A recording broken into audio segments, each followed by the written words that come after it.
শিখতে পেরেছি সেটা হচ্ছে আমার পাশের মানুষ অর্পণ, ওকে আর কি থ্যাঙ্কস না জানালে হয় না।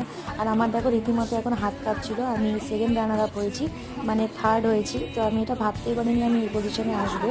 তো সেকেন্ড হয়েছে তনু আর ফার্স্ট হয়েছে আমারই ফার্স্ট ব্যাচে ত্রিয়াশা। তো আমরা যেহেতু ফার্স্ট ব্যাচে দুজন ছিলাম তাই ম্যাম মার্চ করে দিয়ে দুটো ব্যাচের একসাথে এক্সাম নিয়েছিল। তো আমরা এখানে প্রত্যেকেই খুব ভালো কাজ করেছি, ফার্স্ট সেকেন্ডটা বড় কথা না, কিন্তু তাও যে আমি এই পজিশনে আসতে পেরেছি, ম্যাম যে মনে করেছে আমি এই পজিশনের যোগ্য, এটাই আমার কাছে অনেক বড় পাওনা। তো আমি যে কিছু করতে পেরেছি, আগামী দিনে আশা করি ভালো ভালো আরও কাজ তোমাদেরকে উপহার দিতে পারবো। তোমরা পাশে থেকো আর বড়রা আমাকে আশীর্বাদ করো যাতে আমি এগিয়ে যেতে পারি।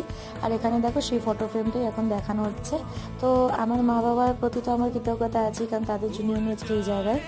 তো আমি খুব খুশি, সত্যি কথা বলতে সেই দিনটা খুব ভালো করে এনজয় করেছি, কোল্ড ড্রিঙ্কস কেক সব খেয়েছি, আর ম্যাম বিরিয়ানি ট্রিট দিয়েছিল।